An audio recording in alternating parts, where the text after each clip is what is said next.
नमस्कार साथियों, सी बिबिकल आईटी गुरु में आप सभी का स्वागत है। दोस्तों, आज के इस वीडियो में असिस्टेंट लोको पायलट भर्ती 2024 जो नोटिफिकेशन जारी हुआ है उसके बारे में पूरा डिटेल में आपको समझाने वाले हैं। यहाँ पे दोस्तों आपको बता दें कि जो है भारत सरकार यानी रेल भर्ती बोर्ड की तरफ से जो है यहाँ पे नोटिफिकेशन जारी किया गया है। तो आइए डिटेल में आपको बताते हैं। सबसे पहले यहाँ पे देखिए, आवेदन फॉर्म भरने की जो तिथि है वो यहाँ पे दे सकते हैं 20/1/2024 और यहाँ पे देखिए असिस्टेंट लोको पायलट सहायक लोको पायलट भर्ती 2024 का ये नोटिफिकेशन जारी हुआ है। इसकी फॉर्म भरने की जो अंतिम तिथि है यहाँ पे दे सकते हैं आप 19 फरवरी 2024 है। इसके बाद यहाँ पे संशोधन शुल्क कुछ करेक्शन करने के लिए यहाँ पे डेट दिया गया है कि 20 फरवरी से 29 फरवरी तक जो है आप करेक्शन कर सकते हैं। इसके बाद दोस्तों यहाँ पे डिटेल में बात करते हैं इस पूरे पोस्ट की। तो यहाँ पे पद का नाम आप दे सकते हैं सहायक लोको पायलट और उसके बाद जो है ये लेवल 2 का है। और यहाँ पे सैलरी की बात करें तो 19,000 जो है ये 19,900 रुपये हैं। और जो इसके बाद जो है अगर आयु सीमा की बात करें तो यहाँ पे देखिए 18 से 30 वर्ष तक जो है यहाँ पे दिया गया है।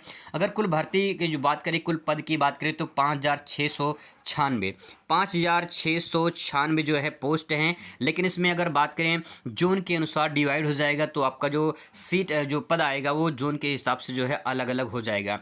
आइए डिटेल में और आपको बताते हैं इसकी क्वालिफिकेशन और इसकी अन्य चीज़ें जो हैं वो भी आप यहाँ पे अच्छे से देख लीजिए। दोस्तों, इस पूरे नोटिफिकेशन में जो है भर्ती प्रक्रिया में जो है यहाँ पे जैसे समान निर्देश दिए गए हैं। तो क्या क्या निर्देश यहाँ पे है आप इसे एक बार डिटेल में जो है पढ़ लेना। और नोटिफिकेशन जो है सरकारी वेबसाइट पे अपलोड है। जो मेन चीज़ें मैं आपको यहाँ पे बता दे रहा हूँ। जैसे यहाँ पे जो है आपकी जो चिकित्सा मानक है यहाँ पे आप देख लीजिए, ये चिकित्सा मानक यहाँ पे देख लीजिए। फिटनेस में बात करें, दूरदृष्टि जो है 6/6 होना चाहिए और बिना फॉगिंग टेस्ट वाले चश्मे के, मतलब बिना चश्मे के जो है आपका जो जो आँख है वो 6/6 होना चाहिए। तो फिटनेस जो है मोस्ट इंपॉर्टेंट होता है।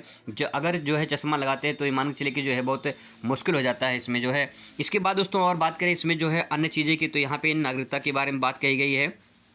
और यहाँ पे डिटेल में आपको दिखाई देगा कि जो है जैसे एसटी उम्मीदवार के हैं तो इनमें जो है 5 साल का वरीयता दिया गया है। और अगर जो है ओबीसी हैं तो यहाँ पे 3 साल की वरीयता दिया गया है। बाकी जो है और डिटेल में यहाँ पे जो उम्र की छूट दी गई है वो यहाँ पे दिया गया है।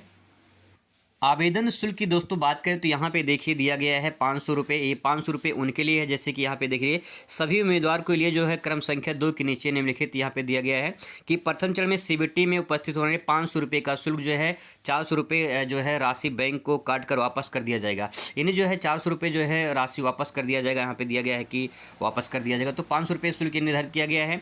इसके बाद उन उम्मीदवारों को जो है SC ST या फिर जो है एक्स सर्विसमैन या फिर महिला ट्रांसजेंडर अल्पसंख्यक में जो आते हैं उनको 250 रुपये यहाँ पे दिया गया है। तो ये जो है तो बात होगी शुल्क की। इसके बाद दोस्तों ये वाला पेज काफ़ी इंपॉर्टेंट है, भर्ती प्रक्रिया। इसमें भर्ती प्रक्रिया में अगर बात करें तो यहाँ पे देख लीजिए, जैसे कि यहाँ पे दिया गया है निम्नलिखित चरणों में होगा। तो पहला जो चरण होगा प्रथम सीबीटी एग्ज़ाम होगा। इसके बाद द्वितीय सीबीटी एग्ज़ाम होगा, ठीक है। इसके बाद दिया है कंप्यूटर आधारित योग्यता परीक्षण किया जाएगा, सीबेट किया जाएगा आपका, ठीक है। कंप्यूटर आधारित योग्यता परीक्षण किया जाएगा। इसके बाद जो है दस्तावेज सत्यापन होगा, NDB होगा। इसके बाद जो है मेडिकल परीक्षण किया जाएगा जो है। इसके बाद जो है आगे प्रोसेस यहाँ पे दिया गया। तो ये जो है यहाँ पे आप ये जो मोस्ट इंपॉर्टेंट पॉइंट है भर्ती प्रक्रिया में, ये आपको जानना जरूरी है, ठीक है। ये कुल मिला के 5 चरण दिया गया है इसमें भर्ती प्रक्रिया की। इसके बाद दोस्तों सीबीटी एग्ज़ाम की बात करें तो यहाँ पे देखिए प्रथम चरण की बात की गई सीबीटी एग्ज़ाम में क्या क्या होगा, ठीक है। इसके बाद जो है सीबीटी एग्ज़ाम में पैटर्न में देखिए यहाँ पे क्या क्या दिया गया है। पैटर्न में जो है पाठ्यक्रम में क्या क्या दिया गया है। प्रश्नों की संख्या जो है यहाँ पे 75 होगी और अधिकतम जो है 75 अंक जो मिलेगा, मतलब एक क्वेश्चन जो है 1 नंबर का रहेगा। प्रत्येक गलत उत्तर के लिए 1/3 अंक का जो है नकारात्मक अंकन किया गया है, मतलब 1/3 नेगेटिव मार्किंग है, ठीक है। काफ़ी जो है इंपॉर्टेंट है, ये आपको जानना जरूरी है।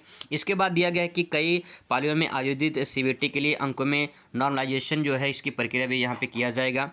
और यहाँ पे देखिए पात्रता के लिए न्यूनतम उत्तीर्ण प्रतिशत में जो है यहाँ पे कैटेगरी वाइज दिया गया है कि जो है अगर अनरिजर्व के हैं या फिर EWS के जो हैं तो इनमें 40% है, EW जो है।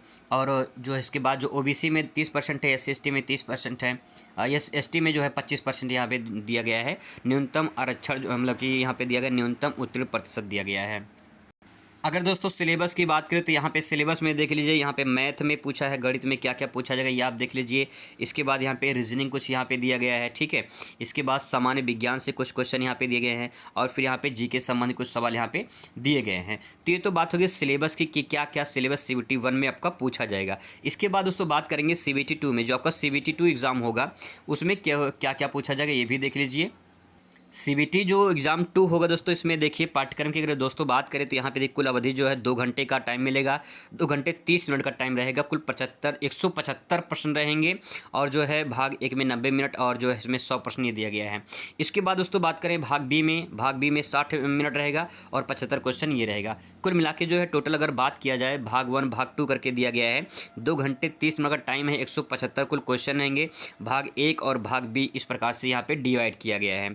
इसके बाद दोस्तों यहाँ भी माइनस मार्किंग है, 1/3 का जो है नकारात्मक किया गया है और यहाँ पे भी वही जो है न्यूनतम कितना नंबर आप लेकर आएंगे कि क्वालिफाई हो जाएंगे ये दिया गया है। इसके बाद दोस्तों बात करें यहाँ पे पाठ्यक्रम की तो यहाँ पे देख लीजिए मैथ का यहाँ पे सवाल पूछा जाएगा और जो रीजनिंग का सवाल यहाँ पे पूछा जाएगा और इसके बाद जो है नीचे आएंगे तो आपको यहाँ पे दिखाई देगा आपका जो है ये साइंस से संबंधित कुछ सवाल यहाँ पे दिए गए हैं, ठीक है। तो ये ध्यान में रखना है। इसके बाद दोस्तों आपका आता है भाग बी में, ये भाग बी है। अब यहाँ पे पहले तो भाग 1 की बात की हम यहाँ पे किए हैं, भाग 1 की बात किए हैं, ठीक है। भाग 1 में जो है वो आपका वही पूछा जाएगा जो मैथ रीजनिंग जीके जो है साइंस से पूछा जाता है। और भाग बी की बात करें तो यहाँ पे देखिए पाठ्यक्रम में जो भी आपका ट्रेड होता है उस ट्रेड से संबंधित जो है आपका सवाल पूछा जाएगा। यानी अब यहाँ पे आपका आएगा ITI से संबंधित जो भी आपका ट्रेड है जो यहाँ पे क्वालिफिकेशन मांगा गया है। जैसे यहाँ पे देखिए इलेक्ट्रिकल इंजीनियरिंग और इलेक्ट्रिकल इंजीनियरिंग के धाराओं में जो आते हैं इसमें जैसे कि electrician, instrument mechanic, wireman, armature coil, winder, refrigeration and air condition का मैकेनिक का, ये सब जो है इसके अंतर्गत आते हैं, ठीक है। तो अगर आपका ये ITI ट्रेड है, ये आपका ITI ट्रेड है तो आप जो है इसमें जो है आपकी सेकंड लेवल में जो है आपका भाग बी में जो है आपसे क्वेश्चन पूछा जाएगा। इसके बाद दोस्तों बात करें यहाँ पे जो है अगर किसी का ट्रेड जो है इलेक्ट्रॉनिक्स मैकेनिक है या मैकेनिक रेडियो टीवी का है तो आप जो है इस कैटेगरी में आते हैं।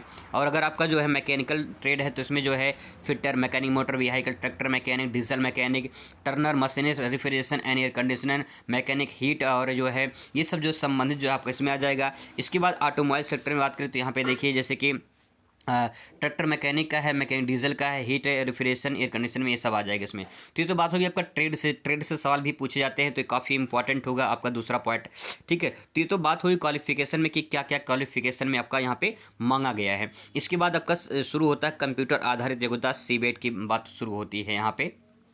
इसके बाद दोस्तों यहाँ बात करें यहाँ पे दे सकते हैं ये जो RBI का जो है वेबसाइट है, इस वेबसाइट पे जो है डिटेल आपको देखने को मिल जाएगा और यहाँ पे कुछ और इम्पोर्टेंट जो है वो बता दे रहे हैं आपको। अब दोस्तों यहाँ पे देखिए योग्यता की बात कर लेते हैं तो यहाँ पे असिस्टेंट लोको पायलट में देखिए सैलरी की बात हो चुकी है और यहाँ पे देखिए जो ट्रेड है आप इसमें से अपना ट्रेड चेक कर सकते हैं, ट्रेड दे सकते हैं कौन कौन से यहाँ पे ट्रेड दिए गए हैं। लगभग आपके सारे ट्रेड जो यहाँ पे मिल जाएंगे, ठीक है। और इसके बाद यहाँ पे आता है आपका कि अलग अलग जोन के अकॉर्डिंग यहाँ पे देखिए जोन दिया गया है और उस जोन के अकॉर्डिंग कैटेगरी वाइज जो है यहाँ पे आपकी ट्रेड दी गई है। तो कैटेगरी वाइज अगर देखा जाए, जोन के अकॉर्डिंग देखा जाए तो यहाँ पे आप सीटें बहुत कम हैं, लेकिन ये कि फिर भी जो है जो भी है यहाँ पे अगर आप अप्लाई करते हैं तो आपका जो भी आपकी तैयारी रहेगी उस हिसाब से जो है आपका यहाँ पे रहेगा। बाकी यहाँ पे जो नोटिफिकेशन दिया गया है ये सब जो है डिटेल में आपको प्रमाण पत्र वगैरह है।